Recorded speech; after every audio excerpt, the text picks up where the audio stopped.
بسم الله الرحمن الرحيم. بسم الله الرحمن الرحيم، والحمد لله رب العالمين، ولا حول ولا قوة إلا بالله العلي العظيم، والصلاة والسلام على أشرف الخلق وخاتم المرسلين. ازيكم حبايب قلبي؟ عاملين ايه؟ وحشتوني كتير كتير كتير من اخر فيديو لحد دلوقتي. والله وغصب عني ان انا مش عارفة انزل لكم فيديوهات، لان انا غصب عني والله يا جماعة. من اخر فيديو ومن العيد معلش كنت بمر بظروف صحية غصب عني مخلتني ايه، مش عارفة ان انا انزل لكم باي فيديوهات. انا جاي لكم النهاردة بحاجة حلوة جدا وبطريقة حلوة. ماشي، تعالوا يلا نعمل مع بعض ايه، هنملح مع بعض الفسيخ وهنعمله. تعالوا نشوف الطريقة بتاعتنا ازاي والتركات بتاعتنا ايه وايه اللي احنا محتاجينه. طبعا احنا اليومين دول داخل علينا الصيف ودلوقتي، وطبعا اسعار الفسيخ بقت حاجة صعبة يا جماعة. ما اقولكوش الاسعار عاملة ازاي، 300 و300 وحاجة و260 و280، يعني حاجة ليه؟ عشان ايه؟ طب ما انا اجيبه واعمله في البيت، اجيب السردين واعمله في البيت ونعمله في البيت الملوحة كلها بدل ما نشتريها من بره. إيه انتي تقدري تعملي كل حاجة في البيت بدل ما اروح اشتري؟ لا، انا هجيب الكيلو. انا جايبة الكيلو والله النهاردة ب110. جايبه البوري، بس البوري مش الدبارة، خلي بالك. ماشي اهو، خلي بالك ان الفرق ما بين الدبارة والبوري اهو.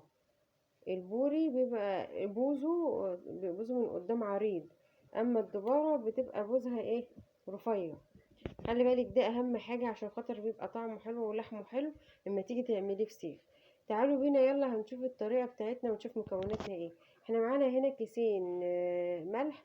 طبعا مش هناخد الكيسين ملح، احنا هناخد كيس ملح وهناخد شوية من ايه، من الكيس التاني. ومعانا كركم ومعانا شطة. طبعا الكركم والشطة عشان يحفظوه، الشطة عشان تحفظه ايه، عشان ما يعفنش وعشان ايه ما يدوتش ولا الكلام ده من الحر. وهحط حاجة بسيطة زيت عليه. ومعانا طبعا الاسترتش والاكياس طبعا هتبقى معانا دلوقتي. طبعا هو مفهوش دم خالص ومغسول حلو. طبعا انت هتغسليه حلو كويس جدا وتسيبيه طول النهار يتصفى من الدم اللي فيه والميه اللي فيه عشان ما يعفنش منك لما تيجي تعمليه. تعالوا بينا يلا نبدأ. بسم الله الرحمن الرحيم ونشوف هنعمل ايه. طبعا انا غسلاه كويس جدا كذا مرة تحت الحنفية وسبته يتصفى كويس عشان خاطر ايه الدم اللي فيه، وعشان خاطر يبقى نضيف اما نيجي نعمله. عشان لما نيجي نحشيه من هنا من المخ من هنا من راسه، يبقى ايه ما فيهاش ميه تبوظه ولا الكلام ده، يبقى معانا حاجه. طبعا ده كيلو. شوفوا البوريه حلوه. ده كيلو الا توم. تمام اهو، شوفوا حلوه ما شاء الله عليها. تمام. ودي هو كيلو الا حاجه بسيطه خالص، يعني هو يعتبر كيلو والله ب110. تمام. انت هتجيبي، انا جبت 3 سمكات دلوقتي، قلت بقى اجرب دلوقتي عشان خاطر ايه ما يبص مني، ما اجيبش من كميه واعمله ويبوظ مني. طبعا احنا في الحر ده هتفتحي عليه بعد اسبوع، بعد 5 ايام، اسبوع بالكتير في الحر ده، وهتاكلي ان شاء الله. وهنبقى باذن الله هعمل لكم فيديو وانا بفتحه وهنشوفه عامل ازاي. تعالوا بينا يلا ان شاء الله نبدا ونسمي بسم الله ونشوف ايه هنعمله ازاي. طبعا زي ما انتم شايفين يا حبايبي، احنا اهوت معانا الملح. اوكي، هنحط عليه الكركم، هنحط الكركم وهنحط الشطة.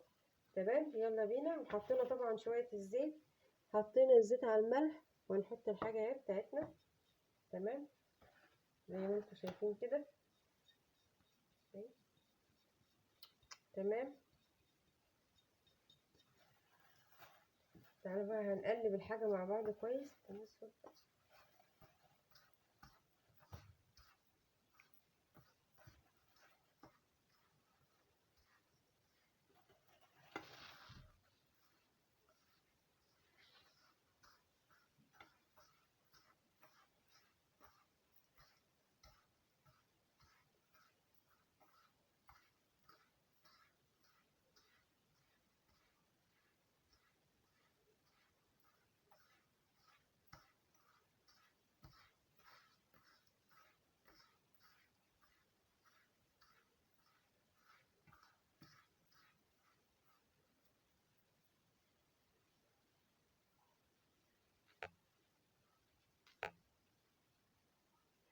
زي ما انتوا شايفين كده يا حبايبي.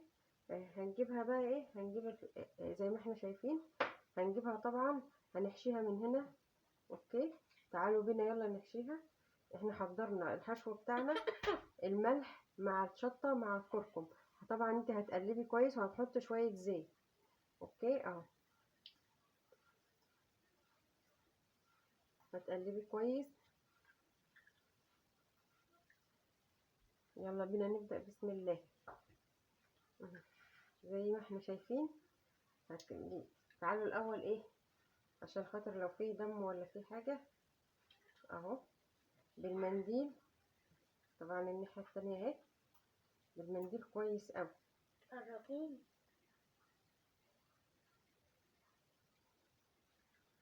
احشي بقى كويس.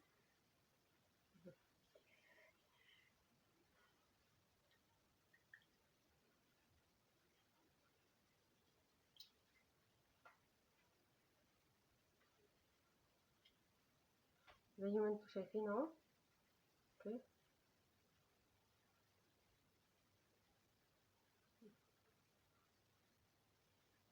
املي الخياشيم بتاعته كويس قوي، عشان خاطر لما يجي يتملح يبقى حلو. طبعا هو ما تخافيش، ده الملح الناعم، مش هيبقى حادق قوي.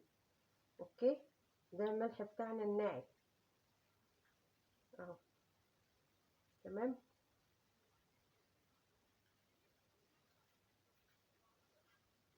زي ما احنا شايفين اهوت. هتعملي ايه بقى، هنقوم واخدين كده شويه اهو.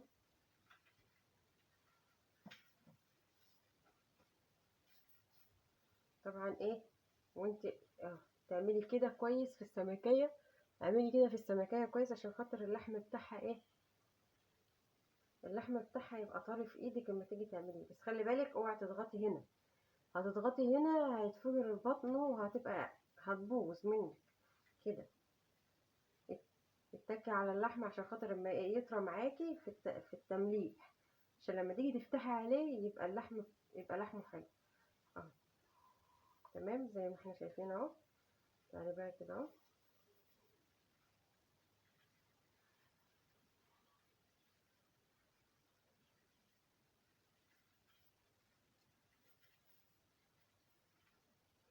تعالوا بقى نجيب الاكياس بتاعتنا.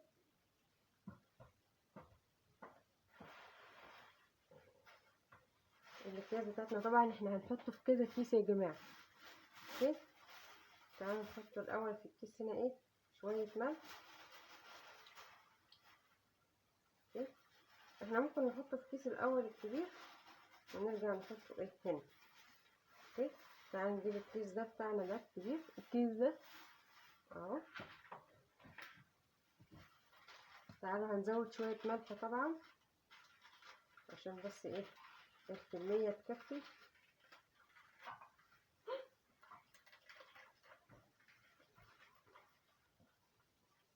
طبعا احنا زودنا الملح شويه عشان خاطر الكميه تكفي اللي هنحطه على السمك الفسيخ. تمام، زي ما احنا شايفين اهو. اوكي، تعالوا بقى نحط هنا، هنحط عليه شوية الزيت تاني لان احنا زودنا ملح. هنحط عليه شوية الفسيخ، شوية الزيت، معلش عفوا. هنحط عليه شوية زيت. اوكي اهو، زي ما انتم شايفين.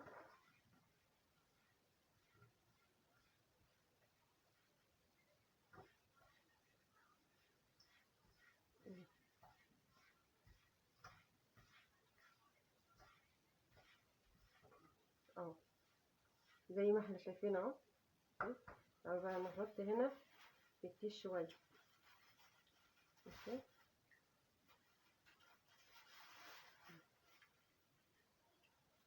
تعالوا بقى ايه، هنحطه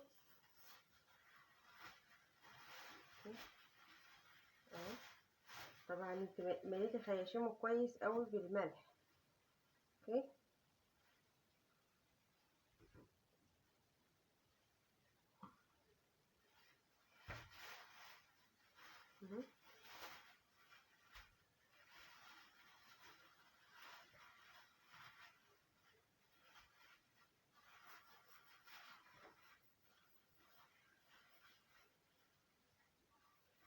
حطي كويس، يعني ايه، خليه الملح يبقى من كل النواحي فيه، عشان خاطر لما تيجي تعملي دي الفسيخات التانية بتاعتنا، السمكية بتاعتنا التانية، هي عشان احنا سايبينها طول النهار عملت ازاي، كانت عاملة كده عشان انا موقفاها.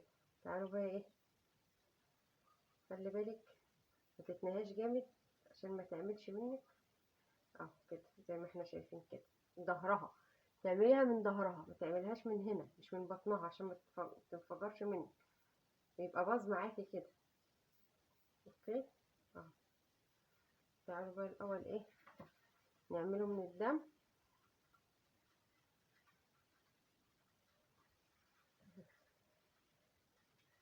بالمنديل كويس قوي، عشان خاطر الدم اللي فيه.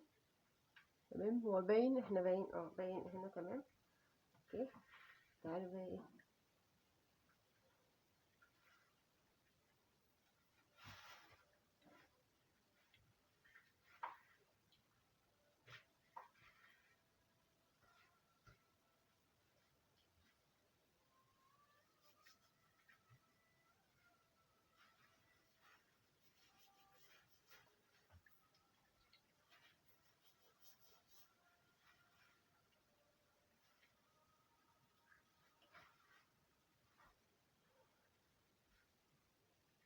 ايوه، نحط في الخياشيم، اهم حاجه تحطي كويس الملح في الخياشيم بتاعته. مم.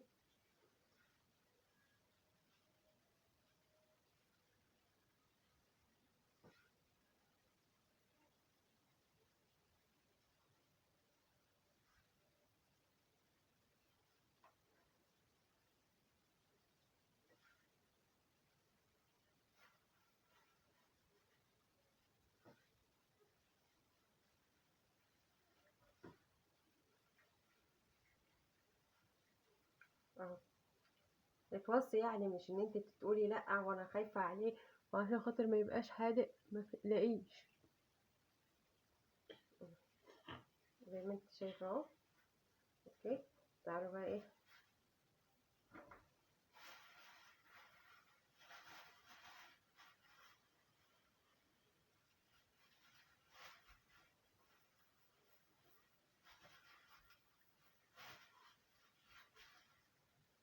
نحطه بقى ايه خلف خلاف بعضه كده، ما تحطوش ايه نفس النظام، لا انت هتحطي واحده كده وواحده كده عكس بعض، هتحطيهم عكس بعض زي ما انتوا شايفين، هنحطهم عكس بعض، دي راسها هنا والتانية راسها الناحية التانية. تمام، زي ما انتوا شايفين اهو. اوكي.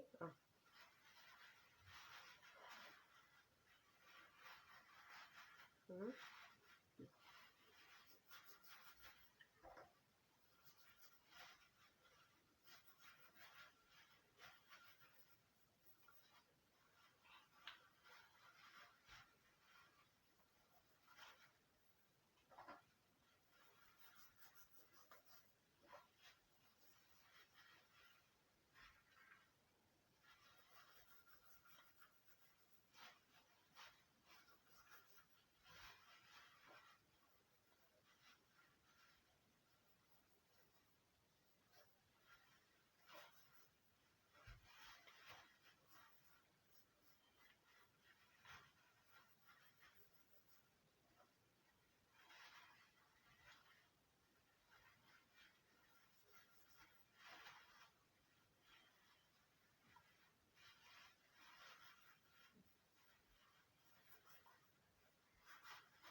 تعالوا بقى نعمل الايه التالتة، هما تلاتة، دي اخر واحدة.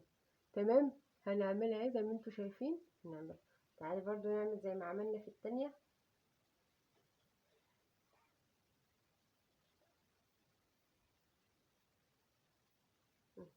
من ظهرها يا جماعة، بطنها لأ، بطنها من هنا لأ، من هنا من ظهرها كده.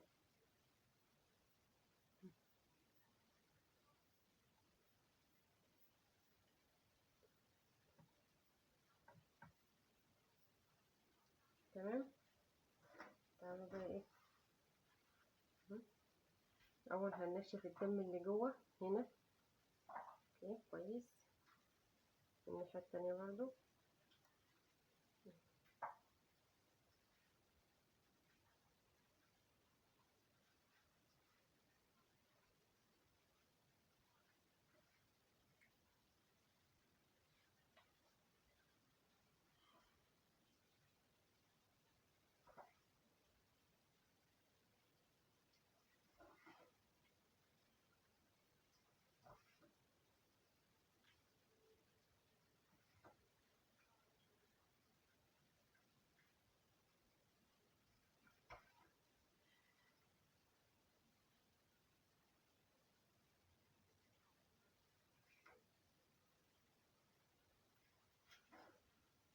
هنحطها عكس التانية. مهم.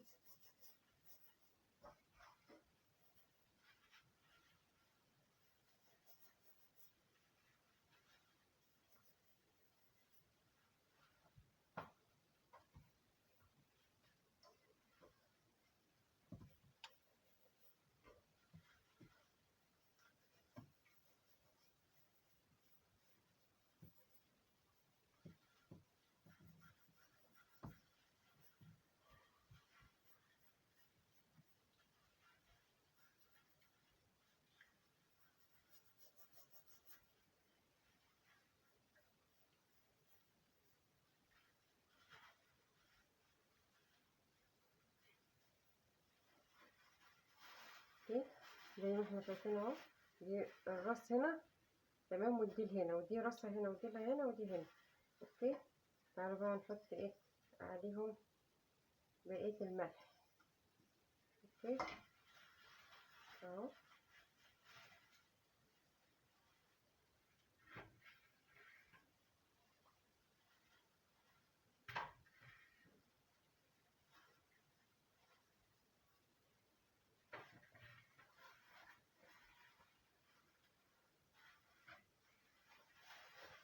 انا بقى هلفه.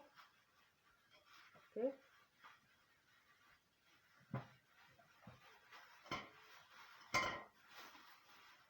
بقى لازم تتلف كويس الاكياس عشان ما يخشلوش الهواء زي ما احنا شايفين اهو.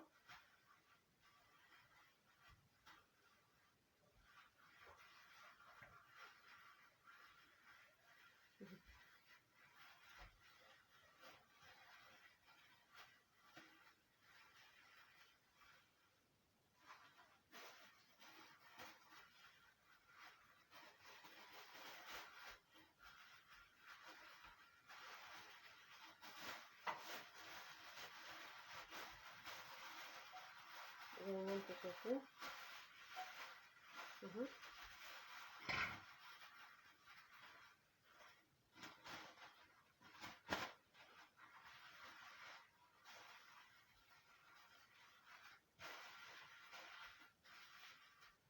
الاسترتش اهو. طبعا دي بكرة الاسترتش هنعملها يلا. اوكي اهي.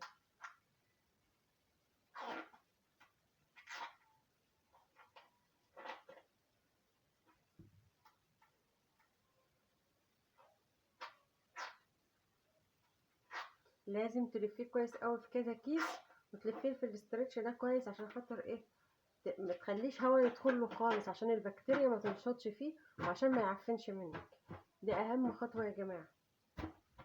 طبعا اهو الاسترتش بيبقى رخم شوية معلش على ما بيتفك اهو.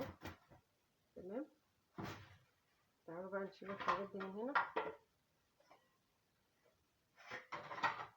اوكي الاسترتش اهو. تعالوا بقى نقلبه الناحية التانية.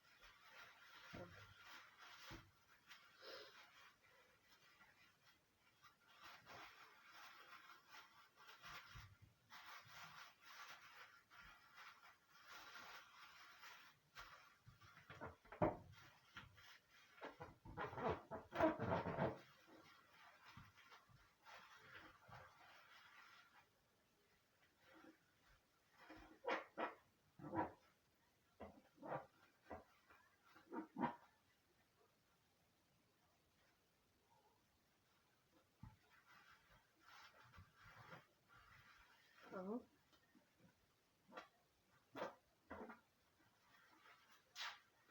يتلف الاسترتش عليه كويس قوي. اهم حاجه يتلف الاسترتش عليه كويس قوي اهو، عشان ما تخليش الهواء يدخل له خالص.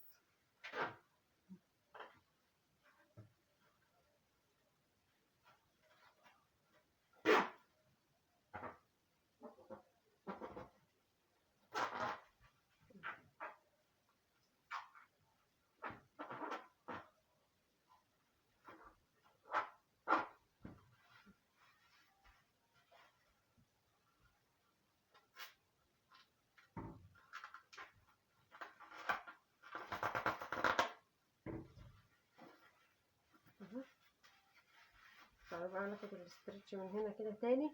يعني احنا هنا عملنا كده، لفيناه كده كذا لفة، لفيناه كذا لفة من هنا، كذا لفة كده كده كده كذا لفة. تعالوا بقى ناخده من هنا كده، احنا خدناه بالعرض، تعالوا ناخده بقى بالطول. اوكي،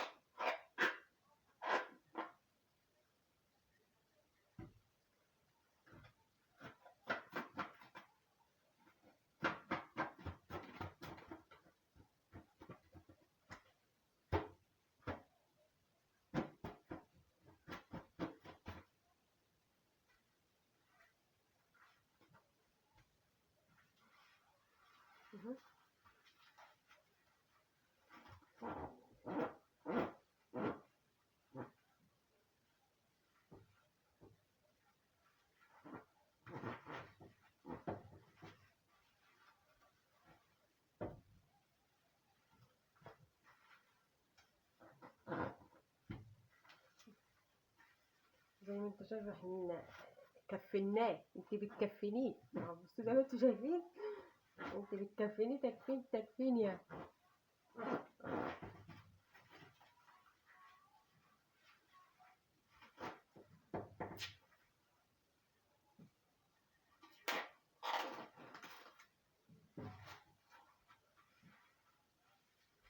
اهم حاجة شوفوا، شوفوا اللفة والمصحف اللف ايه اهو، بتكفنيه كويس من كل الناحية. تعالوا بقى هنحط الكيس ده، الكيس الأخيرة اللي هنحطه فيه، وهنلفه تاني باسترتش. اوكي، الكيس مبلول، احنا هنغير الكيس عشان الكيس مبلول. اوكي،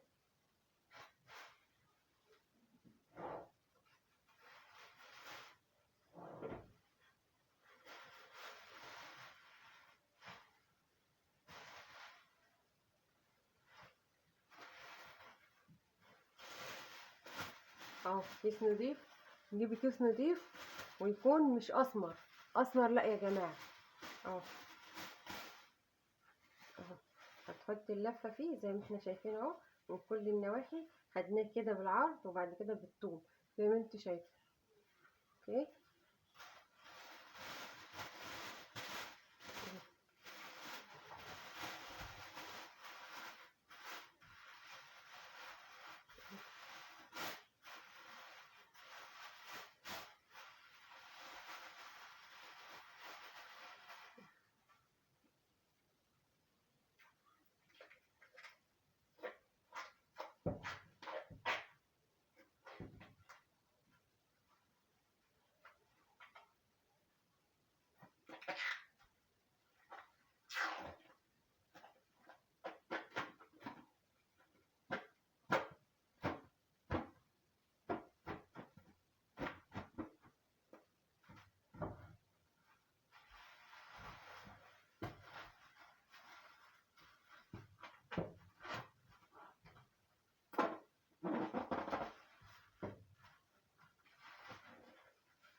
هنرجع بقى نلفها، هي دي اخر لفه اهيت، هنلفها بقى ايه بالطول.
شايفين اللفه؟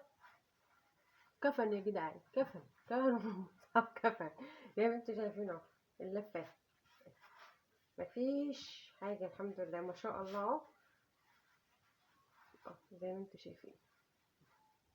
تعالوا يلا هننضف الدنيا والكركبه دي ونرجع لكم تاني، يلا بينا.